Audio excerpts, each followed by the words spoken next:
Hey, it's Matt. Welcome to Unbearable 73. I'm reviewing the complete comic series, Harrow County. It's a horror comic series based on American folklore. It was written by, excuse me a second, guys, I'm a little uncomfortable. It was written by, written by Cullen Bunn and drawn by artist Tyler Cook, published with Dark Horse Comics. Now, to understand this comic, I will be doing, I'll say 40% spoilers. I don't want to reveal the outcome of it, but I do want to talk enough about some of the cool stuff in it, right? So it was a 32 issue comic series. It ran for about 5 years, 4 or 5 years. It was published from 2015 to 2018, so 15, 4 years. It is based in American folklore. So that's the first thing I want to say is you need to know what a haint is. Now, haint, the etymology comes from the word haunt. It's pretty obvious there, and obviously with the southern U.S. accent, that became a haint, you know, and it, the southern U.S. culture had several different religions like Vodun and Mali Mali and a couple other African style religious influence, as well as Catholicism and European local. Or there's a big mishmash down there of interesting cultures, and a haint. Yeah, I'll use this page here. What exactly is a haint? A haint is an old southern word for a specific type of ghost or evil spirit from the Carolina coast, found in tales from various regions of the South. Belief in haints probably originated with the Gullah Geechee people, descendants of African slaves in the Carolina Low Country and Berry Islands. In South Carolina, haints are malicious ghosts often seeking to steal or harm naughty children. May be used as a story to make unruly children behave. An online dictionary simply defines the word haint as a ghost, but there's a more complex tradition. Okay. Now, his Felder Rushing, who wrote a book about the history of bottle trees, says the word haint is actually derived from early European roots. The verb hunter, meaning to stalk or inhabit. He dates the word to about 1330 A.D. And he says the African American word haint, used as noun, was first recorded in 1843. Okay. Other sources claim the word originated from the Welsh word haint, meaning infection, plague, or pestilence. Now, here's the important thing: all of that is probably true, because the U.S. it was a mishmash of the cultures of where our people came from, and different regions had different subsets of their culture mixed in different ways.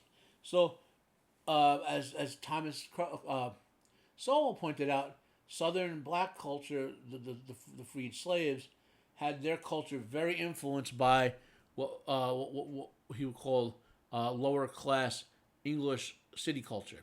Okay, and that culture would have carried a lot of English folklore, which would have been Middle Age English folklore, grew out of a mishmash of the ancient Celtic and Anglo-Saxon and Norman beliefs and Roman beliefs that all sort of percolated on the islands over the thousands of years, and then got mixed in with some new medieval folklore, like for example, when Paracelsus invented the concept of gnomes, and that sort of subset of folklore got transitioned to the American South, and mixed with the voodoo and all the African and Caribbean cultures and American Indian cultures, and we got it. We got the southwestern folklore and haints. So that's where the term comes from, and that's what it means. Now, this story is very deeply set in that southeastern U.S. Folklore. Colin Dunn is himself is him from that area, and he talks about it in here. You can find his issue, him talking about the origin of the concept. Now, I have what are called the Omnibus editions. Let me so you can see me. These were on sale on I've been wanting to buy these for 4 or 5 years since I first heard of this. We'll buy this series, and then but you always think, well, I'm reading this right now, I'm reading that right now. And one day I was like, the first omnibus was like half price. It was like $9 as opposed to $20. Well, I'll get that for sure. If I like it, I'll get the second one. Within like 10 pages, I pulled up my phone and ordered the second one at almost full price. So I got like 10 or 20% off of it. So this is all 32 issues. Now, if you like comic books, you can get all the separate 30 issues probably if you can find them. I haven't looked at the pricing, but probably a couple of dollars each at this point. this is a critically received comic series, both for the artwork and for the story and for the production quality, both. All right. And if you just want to read it, this is the best way you're going to get it. Unless you want digital, you can get it digital. You go to Dark Horse and get it digital for like $1 an issue, you know. But I need physical. I cannot read digital comics anymore. I can't read digital books anymore. They drive me crazy, you know. So that's I recommend you get these particular models if you want to read the book of Verb. Now let's take a look on the inside. This is just to give you some pictures of the artwork. Slight spoilery, but what it is. They do something nice where you can see there's a lot of dark overtones, but they don't. You can see the definition, even though there's like dark. They do the dark backgrounds to make it look more menacing and all. You know, so the artists and the inkers do a great job. The color palette's not quite as good as Yaira. I mean, it's not as vibrant, but then again, for a story like this, where you want it to be more muted, but you still need it to pop a little. But they do a very good job with it. Now, so what is our story about? Well, we start with the character. I'll read the character. I'll read. The main character is Emmy Crawford. We start when she's an 18-year-old young woman, and she seems to be a witch. She's again spoiled. You learn this in the first arc, so I do have to spoil this somewhat to convey what this is about.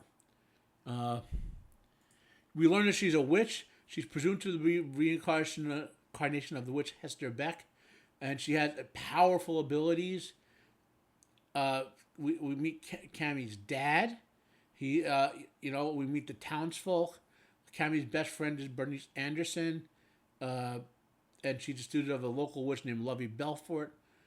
You know, there's a sort of separate black community near the like mainstream, mostly white community. So it does reflect the sort of divisions that are in the South.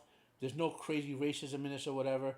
The real villains are the actual villains, are antagonists of humanity and good rather than internal divisiveness. You know, Cammie's dad is Isaac, and he's obviously adopted. So we open with Hester Beck and the final fate of Hester Beck, as it seems, right? And it's like 100 years. It's I don't know, 18 years before, and then Hester, the baby, is born. I'm trying not to be too specific about this, and everyone thinks it's the reincarnation of Hester. Okay, and so eventually they want to kill her, but she comes from a power and protects herself. That's kind of how we open. I'm not going to spoil beyond that, because when I read the first 2 arcs, I was like, this is pretty good. Pretty good. I want to read the whole thing, but when I got to that 3rd arc, and I was like, oh my God, this is so incredible. Like, and when I got to the last couple, I was like astounded. It even has a perfect ending too. Emmy goes on a journey of growth as she comes into her power and in her true power. I'll be vague about that. And the whole community comes into growth in a way, and we see the effects of the Haints on the local community and the interaction, and we learn that there are these ancient beings who probably at one point were the gods or worshipped as some of the gods in the past. We learn about them in this, and Dunn ties that in pretty well. So again, I don't want to spoil the whole story. I just want to give it something that I enjoyed. I enjoyed the violence was suitable for the content, meaning it wasn't excessively gory.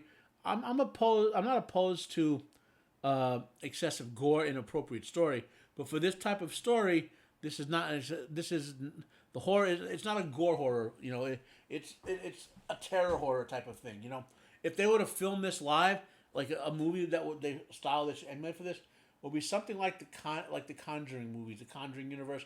You had some monstrous stuff in there, like the nun and all that. But the tone of the Conjuring films would be more how you would film this as a live action. And in a way, it's a supernatural coming of age story. As I said, that's another interesting way to think of it. All in all, again, I don't want to belabor this. We'll do a short, mostly non-spoiler review Highly recommend it. This is a 9.5 out of 10. Maybe even when I reread this at some point, I'll decide if it's a 10 out of 10 or not. But definitely 9.5 out of 10. It's great. I strongly recommend that you go and purchase this and read it. My name is Matt. This is Unbearable 73. Have a great weekend. Comment down below if you have questions. Like if you like, dislike if you dislike. Share this out. Subscribe to my channel. Thank you all.